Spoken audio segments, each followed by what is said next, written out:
ஆனா தேர்தல் காலத்துல அதிமுகவே கிடையாது, திமுகவும் தமிழக வெற்றி கழகம் மட்டும்தான் இருக்குன்னு சொல்லி விஜய் மீண்டும் மீண்டும் திட்டவட்டமா சொல்லிட்டு வராரு. அவருடைய எல்லா கட்சியும் இங்க இருக்க அரசியல் கட்சி எல்லாரும் நாங்களே முதலமைச்சராக நாங்களே சொல்லிட்டு வராங்க.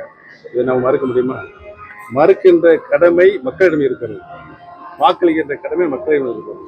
யார் யாருக்கு தான் நேரடி போட்டின்னு நினைக்கிறீங்க? இந்த தேர்தல்ல யார் யாருக்கு தான் நேரடி போட்டின்னு நினைக்கிறீங்க? ஜோசியக்காரன் விஜயோட பேச்சு மிஸ்டர் மோடி அங்கிள் முதலமைச்சர் அதெல்லாம் ஒரு அரசியல் கட்சி இயக்கத்தை நிறைவேற்ற கொண்டிருக்கிற தலைமை பொறுப்பில் இருந்து வந்தவர்கள் அரசியல் நாகரிகம் கருதி அனைவரையும் ஒரு சேர கருத்தாக பேச வேண்டும்.